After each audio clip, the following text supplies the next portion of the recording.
Doncs ja estem a l'aire aquí a Utopies Lugares del Buen Vivir. Des de Vallfogona hem estat esperant aquesta transhumància per la vida que ja ha arribat fa una estona aquí. Han fet un dinar, les ovelles han pogut reposar, fer la seva becaina, també menjar una mica. I tenim una taula molt completa amb en Jarek Alcón. Bona tarda, Jarek. Hola. Com estàs? Bé. Tenim també amb nosaltres l'Aran Ballesteros. Què tal, Aran? Bé. L'Epi Bona tarda. i en Joan Isaac. Com estem? Hola, bona tarda. Molt cansats. Veus? Però aquest cansament, Joan, té la seva recompensa. Tu has caminat amb els transhumants des de l'inici d'aquesta transhumància o des d'ahir a Riudaura? Vam començar des de prop de Santa Pau amb el projecte Alzina, que és una escoleta a bosc, i vam estar amb tots els nens, caminant una hora i mitja, i va ser molt bonic, amb totes les famílies, tots els nens, i allà a la Gala, que és la propulsora d'aquest projecte, i la que està cada dia amb els nens, va continuar caminant, i va ser molt bonic amb tota la mainada despedir els xais, a les ovelles i a la Gala. Això, Joan, està transformant. La transhumància transforma per allà on passa. Entenc que tu has pogut veure aquesta transhumància també en les persones.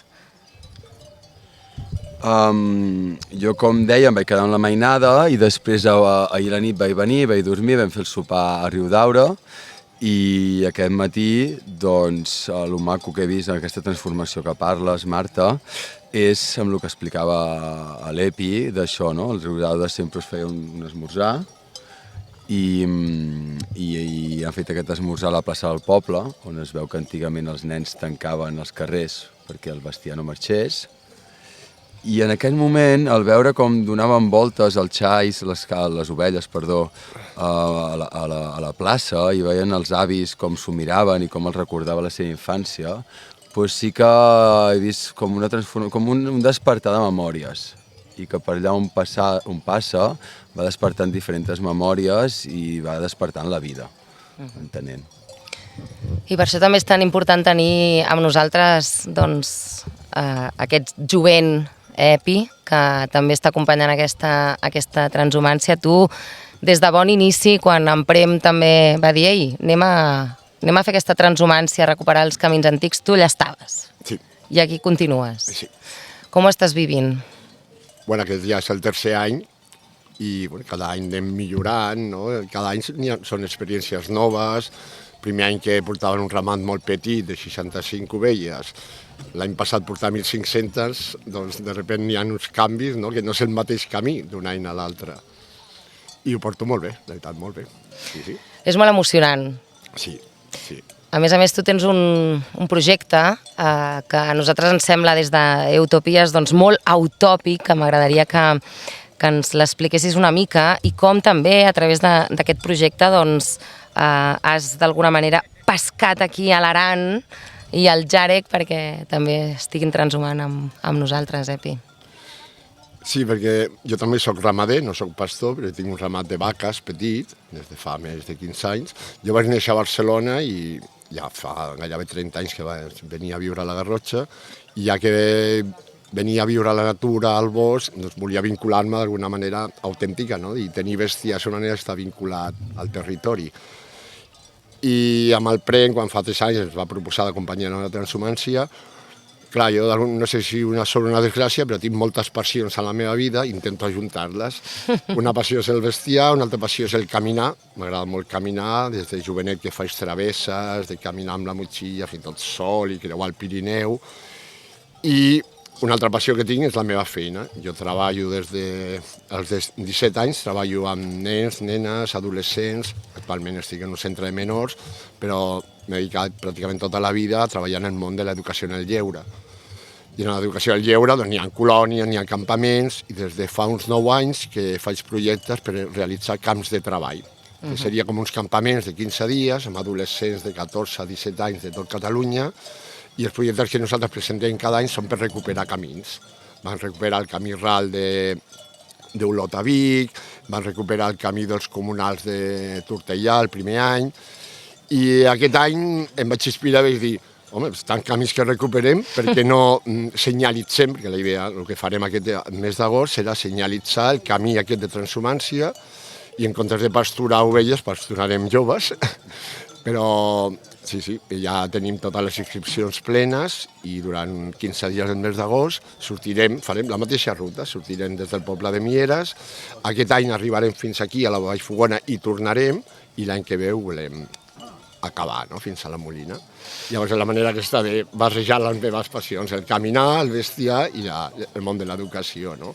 I també és una manera de compartir aquesta experiència de transhumància també amb joves, i ara que parlaves de l'Aran, que l'he conegut fa 3 dies amb aquesta transhumància, i ell té l'edat dels joves que participaran al camp de treball, i fins i tot ahir li vaig proposar que vingui un dia al camp de treball a explicar que ell ja està fent de pastor, que els joves no vegin que és una cosa de gent gran o... No? L'he proposat i m'ha dit que sí. Li has dit que sí, Aran? Sí. T'has tirat a la piscina, perfecte. Ets pastor? Ja? Et consideres pastor? Bé, pastor del tot no, però ajudo amb un que té ovelles. I com estàs vivint? Bé, m'agrada i bé. I aquesta transhumància, que ara l'Epi ens deia, no?, que és també recuperar camins antics. Tu quan parles d'això amb els teus companys, companyes, què els expliques que has vingut a fer? Bé, que a fer la transhumància i res, això. Perquè aquests dies, amb aquest caminar, us heu estat trobant amb gent a diferents pobles. Com us reben? Bé. I a tu també t'està agradant això de caminar? Sí que m'agrada. Escolta'm una cosa, què és el que és per tu, no?, l'estar convivint amb tota aquesta gent, pastors, persones, gent de diferents llocs? Què t'està aportant? Què és el que més t'agrada de tot això? Els animals i també la companyia i això. Perquè últimament ho parlàvem amb la Rosa Sans, la productora d'aquí d'Utopies. Nosaltres tenim un grup que els diem Jóvenes Utópicos, joves utòpics, que ens expliquen com estan caminant els seus somnis, no?, i la responsabilitat que és també caminar-los. I a mi m'agradaria que, si vols i et ve de gust, m'expliquessis algun d'aquests somnis que tens que vols realitzar en aquest trànsit que és la vida. Res, doncs m'agradaria ser pastor, pagès i tindre animals i això. Doncs aquí tens una molt bona escola, Aran, i si m'ajudes et demanaria que em presentessis la persona que tens al costat.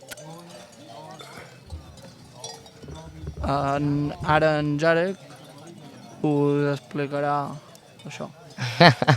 En Jarek, que també ha vingut aquí, en Jarek Alcón, sí o no? Sí. Alcón, cognom. Sí. Tu estàs transhumant també, estàs acompanyant aquests ramats i tota aquesta peregrinació, tot aquest caminar. Com ho estàs vivint? Bé, jo conec l'Epi des de fa temps i la meva mare, quan em va proposar vindre, em va semblar bé. Al principi m'ho vaig pensar bastant, Clar, vas dir... però al final em va agradar i és molt guai, està molt bé. I què és el que destacaries? Què és el que més t'està agradant d'aquesta experiència? Doncs a mi des de petit sempre m'han ensenyat a caminar, he fet pics des dels 7 anys i m'agrada molt caminar. I llavors en animals és com molt especial, no? M'agrada molt. I creus, Jarek, que la gent sap què és la transhumància? Des del meu punt de vista, jo que vaig a l'Institut d'Olot, la gent és com molt de ciutat i no ho entendria, ni que li pogués explicar jo. I això que proposa l'Epi de recuperar camins antics, de senyalitzar-los, no? De tornar a obrir aquests espais, com ho veus? Doncs estaria molt bé. Així tornaríem a reflexionar sobre com vivien els nostres avantpassats i podríem ensenyar a la nostra societat d'avui en dia. perquè això, Joan, és una transhumància per la vida, és una transhumància per la transformació. I clar, la transformació entenc que ha de venir, doncs escoltant-vos entenc que ha de venir des dels més petits, no? Des de baix, des dels que estan començant la vida, no? I també, Joan, amb aquest projecte Alzina, d'alguna manera també esteu doncs, apostant per aquests canvis, no? El Prem ens deia que aquesta transhumància és també perquè al passar el ramat, no? I les persones pels pobles doncs puguin també despertar alguna cosa. Què és el que t'agradaria que passés als cors de la gent o què és el que veus que ja està passant, Joan? Bueno, com bé dius, entenc que les coses més simples poden tocar sistemes molt complexos. I a vegades volem buscar coses molt complexes, molt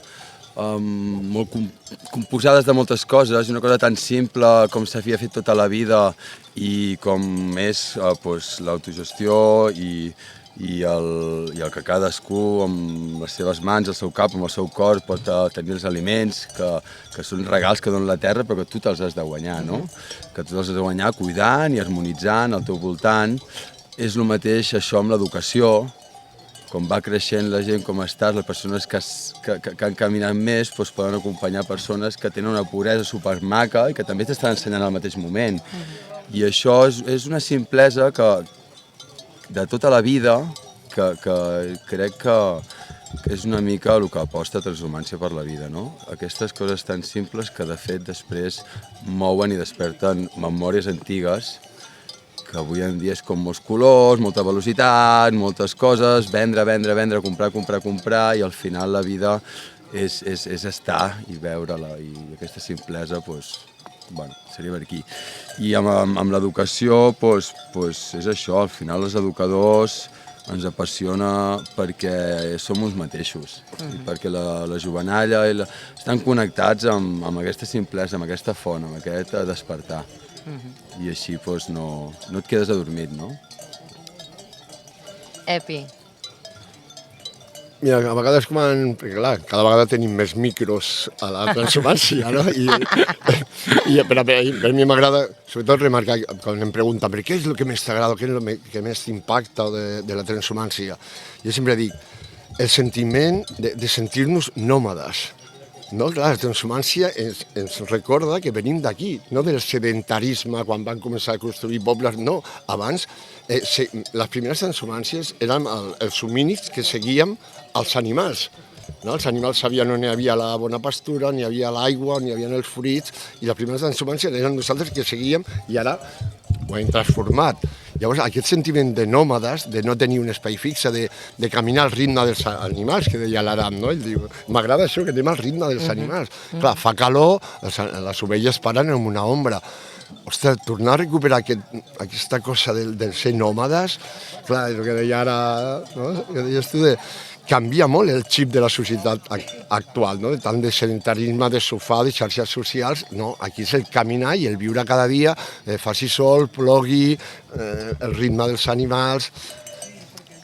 I després també com les anècdotes, no? I cada any, cada dia van passant coses i jo sempre me quedo amb la primera anècdota, per dir-ho d'alguna manera, no? Del primer any, que eren molt poquets, poques ovelles, i quan creuaven Ripoll, no? Que demà creuarem, l'any passat no vam poder, però aquest any tornem a recuperar el camí ral que passa pel costat del monestir. Doncs el primer any va sortir una senyora, que tindria uns 80 anys, per una finestra plorant, dient, això feia 40 o 50 anys que no ho veia, i la dona m'explicava, diu, quan era petita era l'atracció de l'estiu, ja venen els pastors, no? I la mainada sortia. Clar, estem recuperant una cosa que, no sé, els meus pares no venen de la ramaderia ni els meus avis. I a vegades diuen, mira la jovent, nosaltres ja no som tan joves, no? O altres diuen, mira, estos hippies, bueno, estem recuperant una cosa que ve des del nomadisme, aquesta persona de 80 anys que es va emocionar quan es va veure. O hi ha una senyora que es feia així, no? Un gest d'agraïment, de gràcies per fer això, es deia des d'una finestra. O sigui que el que estem fent té una autenticitat que no sabem on pot arribar, no? On pot arribar. O, per exemple, l'esmorzar que s'han preparat avui a Ridaura. Fa 3 anys va sortir una persona amb una ampolla de vi i una altra amb un formatge. Avui teníem un self-service que suposo que arribarà un any que ja no haurem de portar aquesta intendència que portem, que ens aniran convidant per això, per la gràcia que fa o l'impacte que tenim. Per recolzar-ho, no? Per recolzar-ho. Ara tu deies que vol ser pastor i el ser pastor doncs, té tota una sèrie d'implicacions, no? Com bé deia també l'Epi.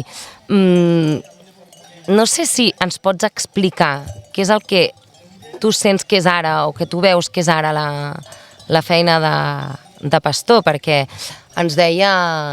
Mira... Un voltor. Ens deia un company pastor que és una entrega. És una entrega. Sí, és una feina una mica dura i això. I... bé, no sé. Això que deia també l'Epi de les xarxes socials, no?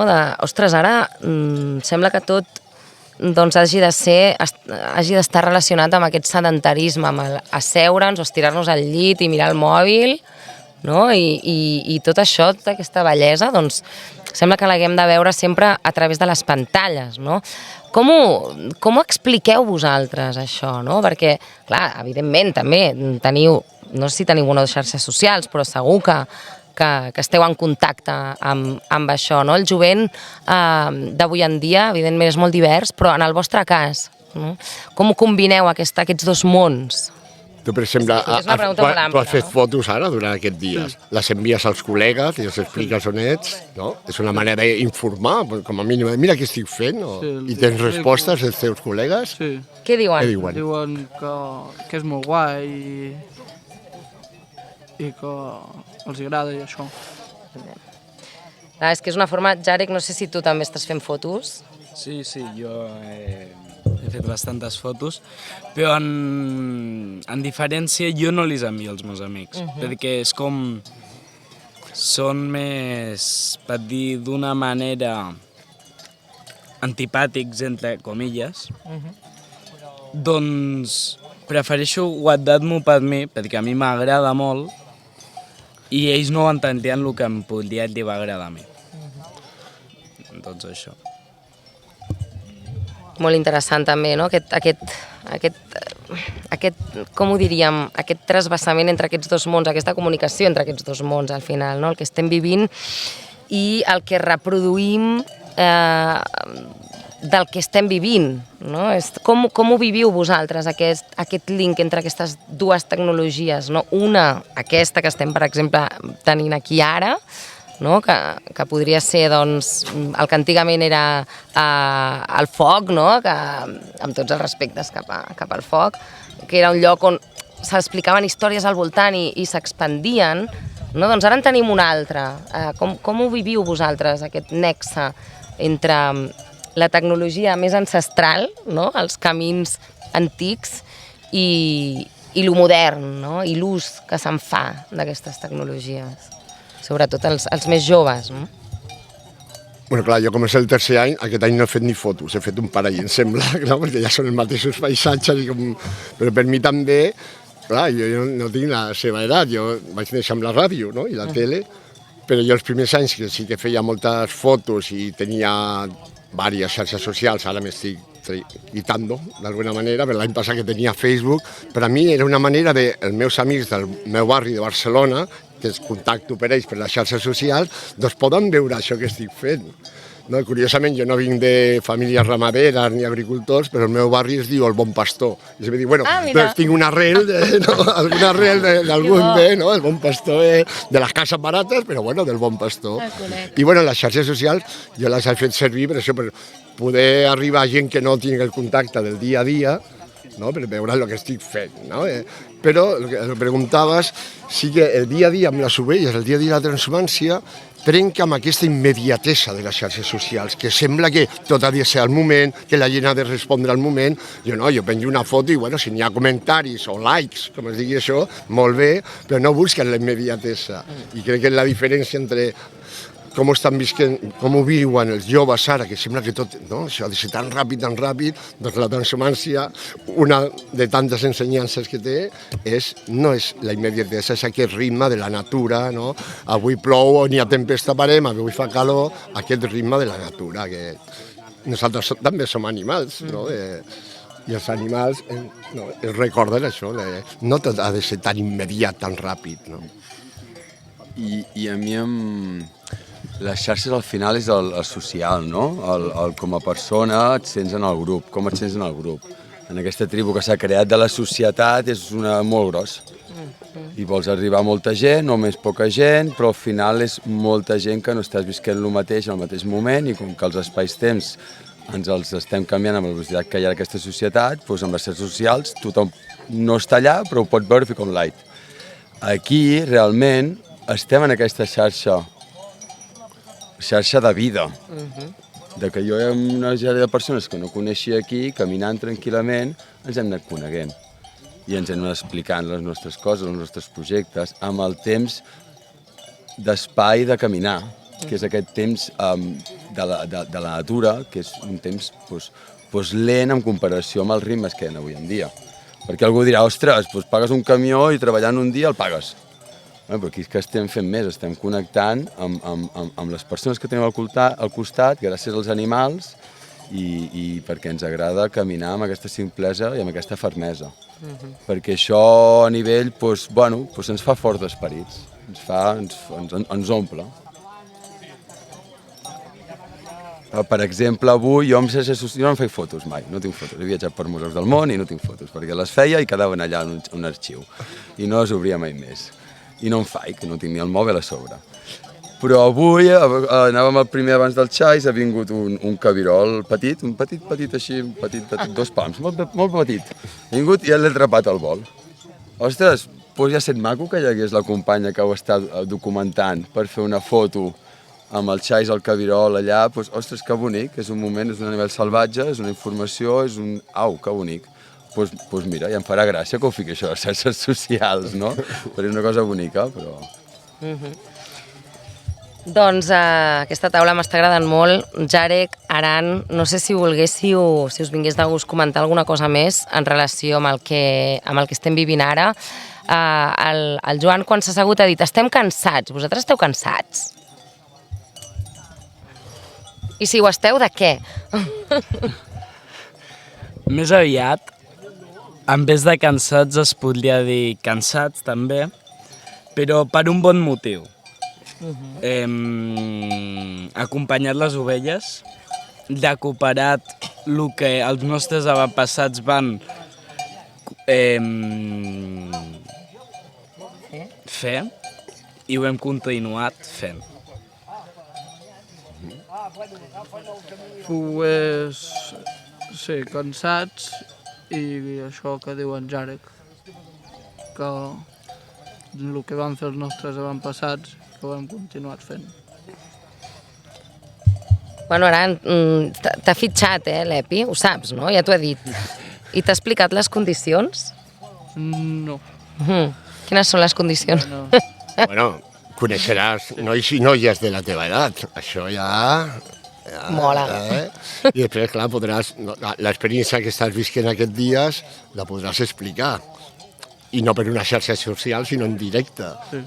Penso que això és supermaco i a mi m'interessa molt poder portar un pastor que he dit al principi, que no, si no van coneixent, sí, al Prem, també volem aquí a Vallfogona, volem que coneguin a pastores, també visibilitzar que no només és un món d'homes, aquí tenim a la Dolors, al següent poble tenim a la Cristina, he de contactar amb elles perquè un dia vinguin, i és una manera com d'animar, de provocar, que no és una cosa així bucòlica, que poden conèixer una persona en directe, en persona de la seva edat, que es vol dedicar a fer això. Doncs moltes gràcies per aquesta taula, per aquest temps, pel vostre temps, per voler participar d'aquest podcast que es diu Utopies, lugares del buen vivir, llocs del bon viure, i molt contenta de notar, de percebre que aquí també hi ha tota aquesta vitamina E de l'entusiasme que diem que és el motor del que nosaltres fem i és molt contagiós i és molt divertit també al mateix temps, així que moltes gràcies. Qualsevol cosa ja sabeu, ens truqueu i venim amb tot l'equip, la Rosa, el Víctor i l'entusiasme que ens caracteritza. Aquest és el vaixell d'Utopies. Moltes gràcies per pujar-hi. Gràcies a vosaltres. Gràcies. Gràcies. Bé! Que bon!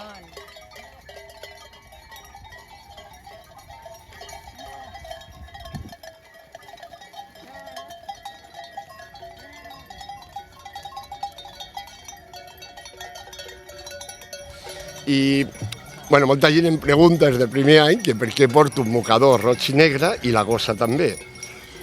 Bueno, tindria diferents respostes per això.